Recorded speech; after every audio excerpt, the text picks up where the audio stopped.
అందరికీ నమస్తే. నేను మీ రాధి. Welcome to Shri Arshanidhi. జగన్నాథుడి యొక్క రథయాత్ర అయ్యింది, మారు రథయాత్ర అయ్యింది. ఆ తర్వాత ఆషాఢ శుక్ల ఏకాదశి నాడు జరిగే సున్నాబెస్స కూడా అయిపోయింది. అంటే రాజాదిరాజ అవతారం కూడా అయిపోయింది. అయితే ఈ తర్వాత జరిగేటటువంటి అతి ముఖ్యమైన ఘట్టం ఒథరపొణ. ఒరియాలోని ఒథరో అంటే పెదవులు. మనకి సంస్కృత భాషలోని ఉంటుంది కదా అధరములు. అధరం అంటే పెదవి. అలాగే ఒరియా భాషలోని పొణ అంటే ఒక రకమైనటువంటి పానీయం నుంచి వచ్చిందే పొణ.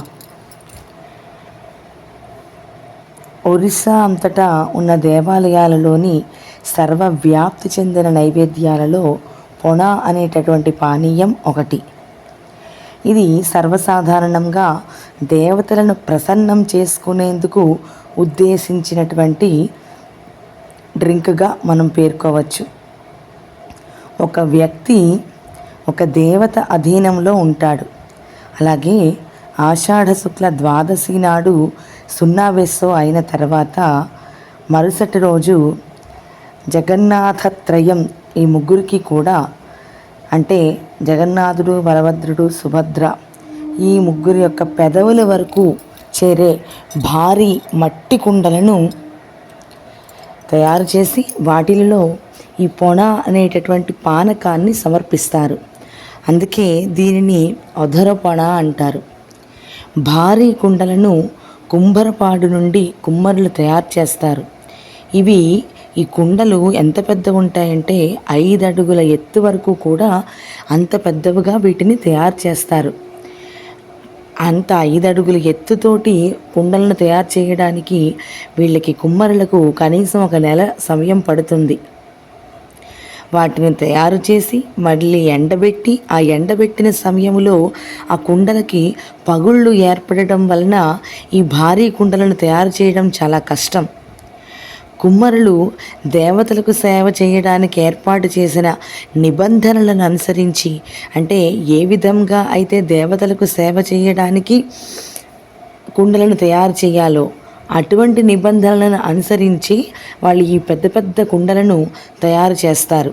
అటువంటి స్వచ్ఛతను పాటిస్తారు. ఈ కుండలను ఎంత నియమంగా చేస్తారంటే ఆడవాళ్ళు అది పచ్చి మట్టి అయినా సరే దానిని కూడా ముట్టుకోకూడదు అనేటటువంటి నియమం ఉంది ఈ కుండలను తయారు చేయడానికంటే. పచ్చి మట్టి అంటే కుండలను తయారు చేయడానికి ఫస్ట్ మట్టిని ఎక్కడి నుంచో తెస్తారు కదా, తెచ్చి అందులోని నీళ్లు వేసి అది కొంచెం బంకమట్లా తయారు చేసి దానిని కుండలకు ఉపయోగిస్తారు కదా. అలాగా ఆ మట్టి పచ్చిగా ఉన్నప్పుడు, అంటే తడిగా కాకుండా ఉన్నప్పుడు కూడా ఆడవాళ్ళు అసలు ముట్టుకోకూడదట ఆ మట్టిని. అటువంటి కఠినమైన నియమములతోటి, అంటే కేవలం మగవాళ్ళు మాత్రమే తయారు చేయాలి, ఆడవాళ్ళు ఎట్టి పరిస్థితుల్లోనూ ఆ మట్టిని ముట్టుకోకూడదు.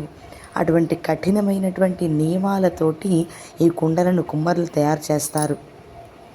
అయితే పగుళ్ళు ఏర్పడితే కనుక మరొక అదనపు కుండలను సిద్ధంగా కూడా ఉంచుతారు.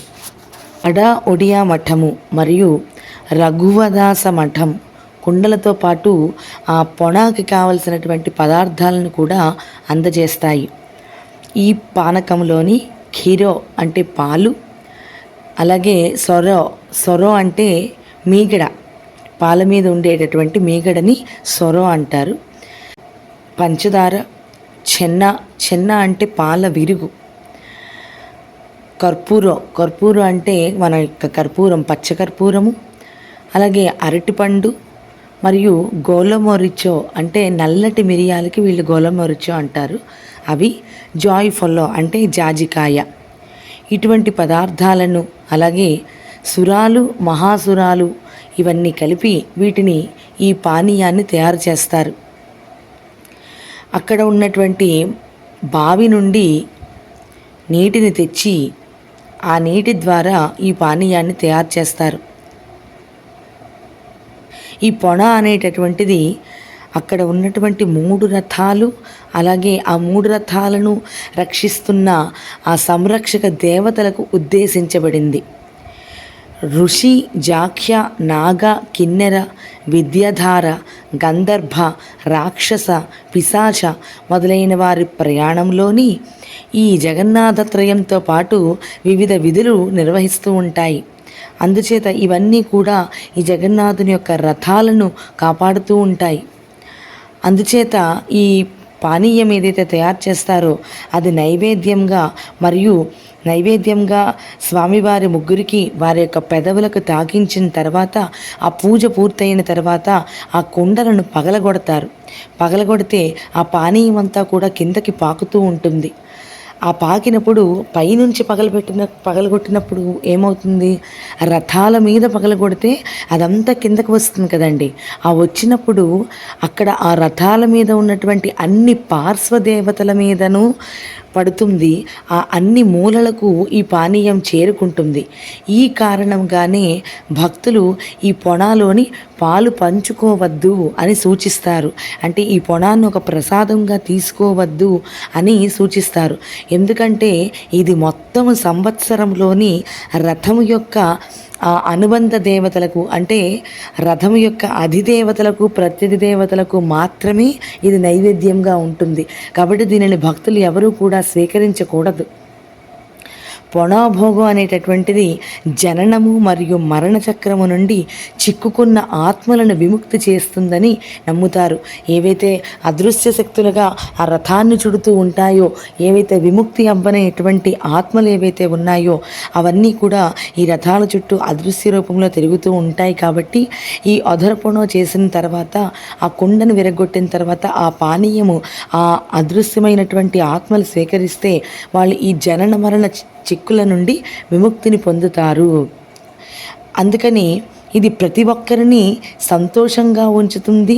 అలాగే దురదృష్టము, అనేకమైనటువంటి వ్యాధులు, నయం కానటువంటి వ్యాధులు మరియు విపత్తులను దూరం చేస్తుంది. ఇంకా చెప్పాలి అంటే మనకి కరోనా వచ్చింది, అటువంటి మహమ్మారి వ్యాధులను ఈ పొణ దూరం చేస్తుంది. కొందరు తమ పితృదేవతలను గ్రామాలలో తిరిగి ప్రసన్నం చేసుకోవడానికని మట్టి కుండలలోని నైవేద్యాన్ని స్వీకరిస్తారు. అంటే ఇది మామూలు వాళ్ళు ఎవరు కూడా తీసుకోకూడదు. కేవలం పితృదేవతలకు పెట్టడానికి మాత్రమే.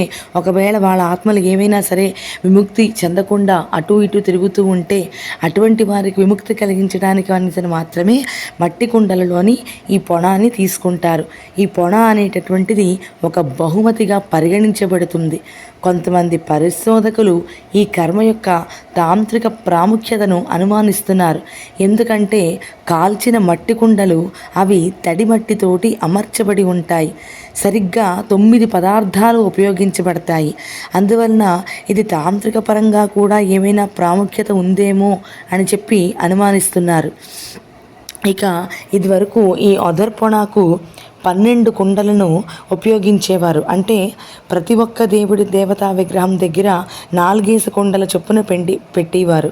అంటే జగన్నాథుడి దగ్గర 4, బలభద్రుడి దగ్గర 4, సుభద్ర దగ్గర 4 కలిపి 12ను ఇదివరకు ఉపయోగించేవారు. కానీ ఇప్పుడు కొన్ని సంవత్సరాలుగా కేవలం 9 కుండలను మాత్రమే ఉపయోగిస్తున్నారు. అంటే 3 జగన్నాథుడి దగ్గర, 3 సుభద్ర దగ్గర, 3 బలభద్రుడి దగ్గర ఉపయోగిస్తున్నారు. పూర్వపు రోజుల్లోని 3 రోజులు కూడా, అంటే దశమి మారు రథయాత్ర చేసుకున్న వచ్చిన నాటి నుండి మరలా ద్వాదశి వరకు 3 రోజులు కూడా ఈ పొణాలను సమర్పించేవారు. అయితే మరో 3 కుండలు కూడా ఉపయోగించబడ్డాయి. మదనమోహనుడికి, రాముడికి మరియు కృష్ణుడికి చిన్నవి. అయితే ఇప్పుడు కేవలం 9 కుండలు మాత్రమే ఉపయోగించబడుతున్నాయి. మరియు కేవలం ద్వాదశి మర్నాడు మాత్రమే, ఈ త్రయోదశి నాడు మాత్రమే ఈ ఆచారాన్ని నిర్వహిస్తున్నారు. ఈ త్రయోదశి జరిగిన మర్నాడు ఈ దేవతలందరూ కూడా ఈ జగన్నాథ బలభద్ర సుభద్ర త్రయం తమ సాధారణ నివాసమైనటువంటి ఆ గర్భగుడికి చేరుకుంటారు. ఇది ఈ అధర్పణ యొక్క విశేషం.